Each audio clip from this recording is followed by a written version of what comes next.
Guys, welcome back to the Ike Mma MMA podcast. I'm joined in studio with the current Battle Arena, is it featherweight champion and the ISKA champion. He had two bouts in 1 month for different disciplines. But please, guys, welcome to studio Tyrese Richards. How are you? Yeah, man, good. I'm really good. Camp's been going well, training's been going well, and yeah, feeling good, feeling sharp. Can't wait to get in there. You know, when I saw on your Instagram page the post of you having the two belts draped over your shoulder either side, um, Yeah. you said it was for two bouts in two fights in 1 month. Different, is it? Could I say, are they different promotions or they do work with each other hand in hand? Yeah, completely different promotions. We got the Battle Arena one signed, and we had that one. That was a good fight. Um, Went 4 rounds. I ended up stopping him in the fourth round, and yeah, ended up having no injuries. Felt good, and then yeah, got told that I think it was 2 weeks later that I was fighting for the ISKA British Championship, and I just took it. And for a really good fighter, really good high level fighter who had a lot more experience than me, and yeah, won every single round, put on a clinic, and yeah, won the title. How was that? Because what strikes me as quite, that was really impressive and credit to you. Is that fun? It was two bouts in 1 month. In 1 month, that's more or less a short space of time. Yeah. But also for different disciplines. So, I mean, how did you manage to, as in, prepare so properly for each fight? Um, well, the game plan is normally always the same. I just go out there, pressure guys, but put a pace on them and stay in their face nonstop. I've got kind of like a Gaethje, Nick Diaz type style where I'm always in your face. I'm always pushing forward, and just I'm putting my hands together. I'd say my strongest ability is probably my boxing. So yeah, I just go out there, no matter what sport it is. I've won titles in boxing, kickboxing, MMA. And the game plan is always the same. Just go there and walk them down. Not a lot of guys can kind of really handle that pressure, especially when you're there putting your shots together in their face the whole time, hitting them clean, not getting hit. Not many people are kind of adapt to kind of dealing with that style. I feel like a lot of them break, a lot of them crumble over the distance as well. So yeah, I just apply that same pressure, that same game plan to all my fights, and yeah, it works every single time.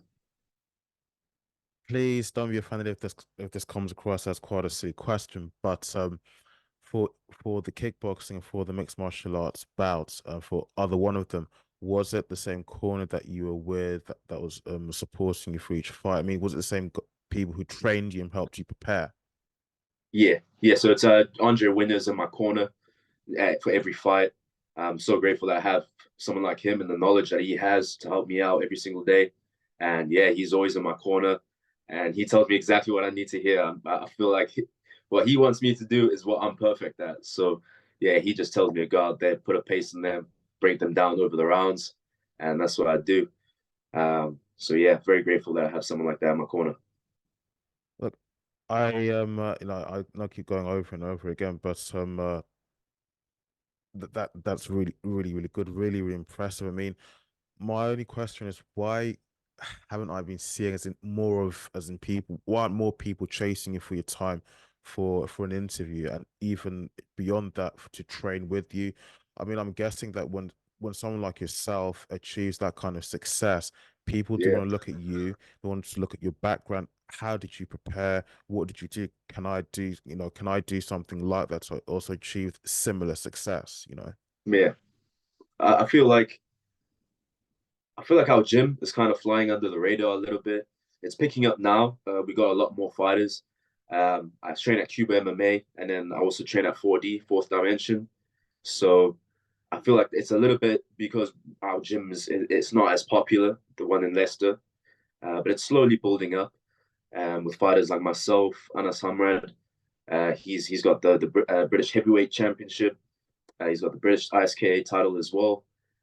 So now I think that there's more guys in the gym, more fighters making a name for themselves. I feel like that's going to put the spotlight on us a little bit more. But when it comes to myself, I think I think it's just uh, not too sure actually. I don't really know. I asked myself the same thing as well. I mean, I'm putting on all these performances. I'm an exciting fighter. I go out there every single time and make it a dogfight. Put these guys away. I'm getting stoppages. My first fight in the UK, I got a head kick KO. So yeah, I'm putting these good performances together, and I feel like the only way that I'm going to make a name for myself is by keep doing what I'm doing, putting on these performances, and yeah, earn the people's respect. Was the pressure on? Was the pressure up? Was there any doubts in your mind that I'm taking on a lot of a lot of responsibility here? I mean, could it be possible that maybe in a worst case scenario I could lose one of these bouts? And I don't really put that much pressure on myself when it comes to it. Um, I have the mentality of just go out there and do what I do every single time. I don't really think of the result too much. I just think of staying in their face and breaking them down. Um, I feel like normally when I come into these fights, I'm always the guy expected to lose, especially in MMA. I feel like they're putting me in there with these guys who they want to hype up, who they want to push as the face of the promotion. I think that has a lot to do with ticket sales as well. You know, these guys sell a lot more tickets than me, so I feel like they're kind of using my experience to hype their guys up. So when their guy loses, I feel like they're in a position where now they're trying to get the next guy in to dethrone me. So yeah, I'm just gonna keep proving my abilities, proving myself right every single time. Um, yeah, I feel like I know who I am. I know what I'm capable of. I know the work that I'm putting in. So if that's what they want to do, then I'm all for it. I feel like they can do that. Person with me speaking with you, and it's something I ask every fighter and every person affiliated with combat sports. Can you give me just a bit of your backstory, as in background, and how you came, to start combat sports, to start competing in combat sports? Yeah, sure. So I lived in South Africa my whole life. I started karate at the age of 5 years old, just as a self-defense kind of thing. I wasn't the biggest kid in school. I feel like the older kids kind of used to pick on me a little bit at that age. So I just got into martial arts for self-defense and just a way to keep active, keep my mind sharp, my body sharp, and then it just progressed from there. I fell in love with it. I couldn't stop training. It just consumed my mind. And then I went from karate. I went to judo. I won a few provincial championships in judo. Then I went to taekwondo, won provincial championship in taekwondo. And then I remember one time I was young. I turned on the TV and it was a Pride rerun. Um, Vandalay Silva, Asta Overeem, Fedor, all these guys, and I loved it. I fell in love with it straight away, and I just remember being awestruck. I thought that's what I want to do. You know, put me there, and I just started training ever since then. And yeah, I found the MMA gym when I was, I think, 14 or 13, and then it just went from there. My coach got me fights in kickboxing and boxing, and then eventually MMA, and then haven't looked back since. So your journey started in South Africa and right up to where you are now. Um, Yeah, you have fought had bouts in South Africa as well as here in the UK. yeah, yeah. I've Uh, had quite a few in South Africa. I think maybe six in South Africa. Six MMA. although South Africa does, I'm sure you guys do have some big names in mixed martial arts. Of course, there's one that everybody will know of at the moment, Dricus du Plessis. Yeah. Um, the fight scene there and the fight scene here in the UK, I mean, are there any differences, or is it, say, are they a Yeah. bit more favorable, or is here more favorable? I mean, for you yourself, which scene do you prefer? The level here is much better. I think the level overall is much better. It's much different now. I'm sure the level in South Africa has grown a lot as MMA has kind of spread around. But when I was there, the level there, I mean, people there, they're dogs. They'll come there to fight. Mm. But the technical level I found wasn't the same. When I did IMAF nationals in South Africa, the level was quite high. As you climb the ranks, I think I'm ranked number two in South Africa. Um, but I found that at the higher levels, the level was good.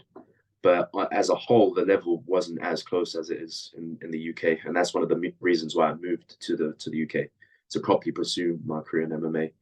And yeah, I'm glad I did that. I see. No, that's I'm glad so far it's all worked out really, really well for you, clearly. Yeah, man.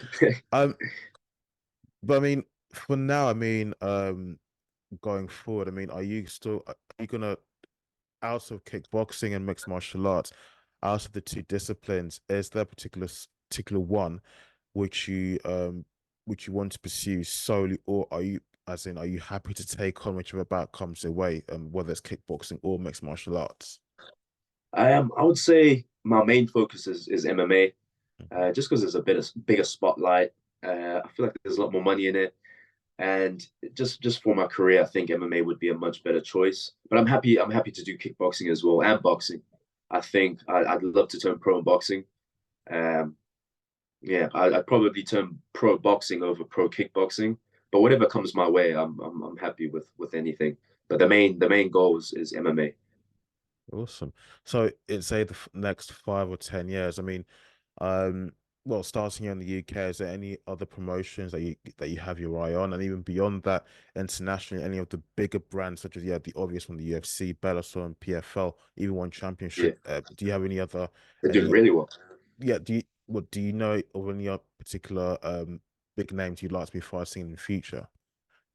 Internationally, I would say I'm a big fan of Ryzen, just because I've always wanted to fight in Japan. That's been a childhood dream of mine to always fight in Japan.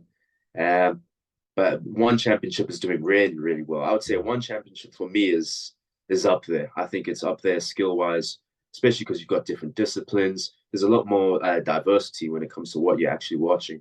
So I think one championship would be a good idea as well. PFL would be a good idea. I would say for me, the plan is to make a name for myself outside of the UFC before I come into the UFC. I want to enter the UFC already with a name or already with a big following, so people know who I am, know what I bring to the table.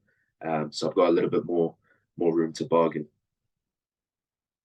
Like you just said there, as in you want to really build a big name for you. I mean, recently I've heard from other interviews that the only reason why certain fighters who are big in the UFC is only because of they are in the UFC and they've won so many Yeah, fights and they're champions in the UFC. So you really want to make sure that when you come to the negotiating table with someone like Dana White, if Dana White's still around by the time you get yeah, there, you really want to make sure that you more or less are holding all the cards.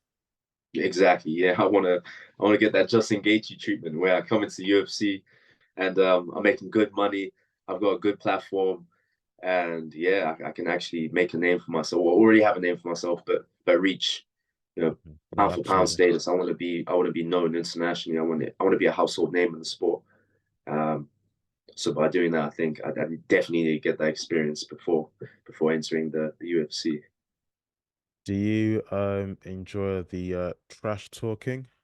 Are you a good trash Ah, talker? um, if done correctly, I think some guys are witty with it. Some guys kind of have a little bit of a finesse with it, but I don't know. I feel like so many guys are just trying to imitate the success of others when it comes to the trash talking and stuff like that, and it just comes across cringy, man. I mean, you hear some of the guys talk, and you just think that's not you. That's not who Mhm. you are. You're trying to have this gimmick, but it comes across disingenuous. So yeah, I think I'm all for it, but as long as the person is actually being themselves and it's witty, it's classy. Um, yeah, I'm all for promoting yourself, but as long as it's genuine. Yeah, no, definitely, definitely. Um, Look, kind of touching again on your last two bouts you had where you became a champion. Just how did you prepare for that, and what was the fight camp like, nutrition wise, fitness, training, as in just for you typically before any fight coming up? How do you know, would you specifically yourself uniquely, how would you prepare for that? Well, when it comes to the diet, I eat clean all year round. I don't really have that much junk food or anything like that. I remember for the MMA title, I was eating raw liver, raw hearts. I was fully on the bandwagon of all the organ meats, and I felt like that was good. But when it comes to the training, it's just day in and day out, just always putting in the work, doing exactly what I need to be doing to make myself the best version that I can be. And by doing that all year round, I could just take a fight whenever. Tomorrow, if someone called me, I could get on a plane and step in short notice. I remember I was coaching one of my teammates, and I think this was in November, and I was coaching, and then they said, "Oh, we've had a dropout. Yeah, we'll pay you if you step in." And I just stepped in on like 10 minutes notice and put on a really good performance. I'd say that was one of my best performances. I didn't know what the fight was, who the opponent was. It ended up being a 5-round fight for a title, and yeah, that I would say that was one of my best performances. I was able to drop him in the third and have him in really bad trouble in the fifth. And yeah, that was one of my best performances on 10 minutes notice. So yeah, I was really happy with that. But that just comes with always being in shape, always putting in the work in, and that way I can just take a fight whenever, You like to be fight ready all year round, all year whenever, round. no days off at all. So even when you're going on No. holiday or it's your birthday or Christmas, Easter, you don't let yourself go, just enjoy yourself at all. Um, I would say over Christmas and my birthday, maybe I'll eat a lot more. I'll bulk up, but I'm still in the gym. I'm still doing my runs. I'm still doing the things that I need to do to make sure that I'm fit and healthy and strong. Um, so yeah, I'm pretty much always in the mindset of just keep myself optimal all year round. When can we see you stepping into the octagon or the cage or the ring again? When's your next fight? So my next fight is on March the 2nd. I'm defending my world title in MMA. So that would be a really good fight. My opponent's a good fighter as well. He comes from the same gym as the last guy that I beat for the title. So I'm sure they're watching me. I'm sure they're doing their research to see how they can beat me. But I think it's going to be a long night. I think it's going to be a long night for him. Plus that third round, it's going to be a hard fight. So you're the team that you're affiliated with, that you're fighting out of, Cuba, Leicester, Yeah. and is it the other place is called Ford? I don't want to get Fourth this wrong. dimension. Fourth Dimension, yes. Yeah. Can you talk more? Can you just and what's the word I'm using? Well, can you just discuss about the teams a bit more? Because if you manage to achieve that kind of success, because look, many people would not be able to achieve that. So someone like you, you're very unique, and it's something really rare. I mean, are there any other names you can be looking forward to, as in, or keeping our eyes peeled up, looking forward to seeing coming out of those teams? So at Cuba, we've got quite a few guys now that are making their first fights or second fights.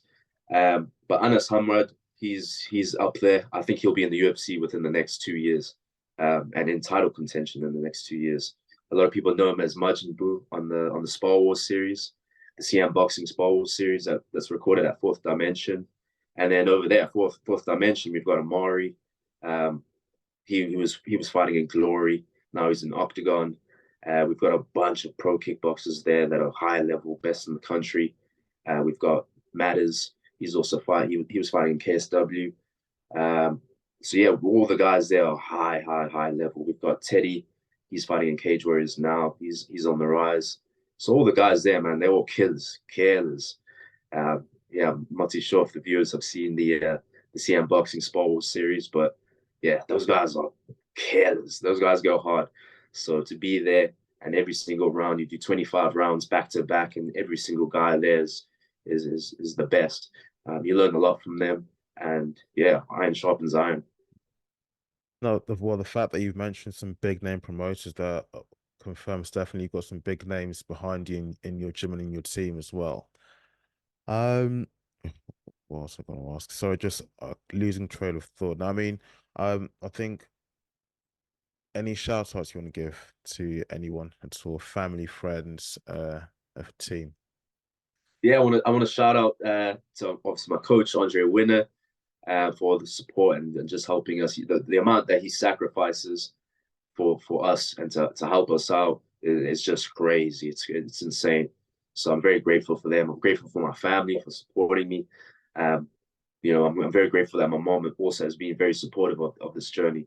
She never once said, "Oh, I don't want you doing that," or "This is a stupid idea." She always encouraged it because she could see Mm, my drive. She could yeah. she could see that I wanted it, and that I was hungry. So I'm very grateful that I'm in the position that I'm in now, to have the people behind me, to have the support that I have. And yeah, I'm just so grateful. I'm so grateful for the team that I have. So grateful for all the guys in Fourth Dimension, Cuba. Yeah, I'm blessed. I'm really grateful. There's one last question I want to ask about the belts. It's a bit of a nerdy one, but I've seen there's a picture of you. I think the belts are draped over your shoulder, so but either side. I've never held one, but I've seen them, but I've never actually held one. Are they actually quite heavy? I mean, what are they made of? The kickboxing one is quite heavy. I've got the kickboxing one on my wall there. Ah, That one was okay. surprisingly heavy. I didn't expect it to be that heavy. The Battle Arena one is also, it's not that heavy. You'd be surprised. Um, but yeah, it feels good. And so they're clearly Yeah, like the one behind you on the wall there. It does have some proper golds around the buckle area and so on. yeah. The actual the belt itself, like the leather of it, is quite heavy too. Yeah, really heavy. Yeah, no, that's really nice. Pretty good. Yeah. Um, Look, Tyrese, thank you so much for coming on this show. And look, Thank you, man. Thank you. your next bout, you said MMA, so I'm assuming that's going to be the Battle Arena. Yeah, March the 2nd. So please send me, and for the shout outs as well, please send me all the links and tags of all the people that you mentioned or you Perfect. want to include. And I will include it in the YouTube post and on the Instagram post as well. All right. Cool, cool. Awesome. Thank you so much, man. Thank you. I Thank you. appreciate it. Take care. And Awesome. guys, if you've watched this far, please don't forget to hit the like button and subscribe on YouTube. And also, you can catch the audio version of this episode on Spotify, iTunes, and Google Podcasts. Tyrese, once again, thank you so much. Thank you. Thank you so much, Thank man. you. I really appreciate Take it. care and good luck. Cool. Thank you. Have a good one. You too.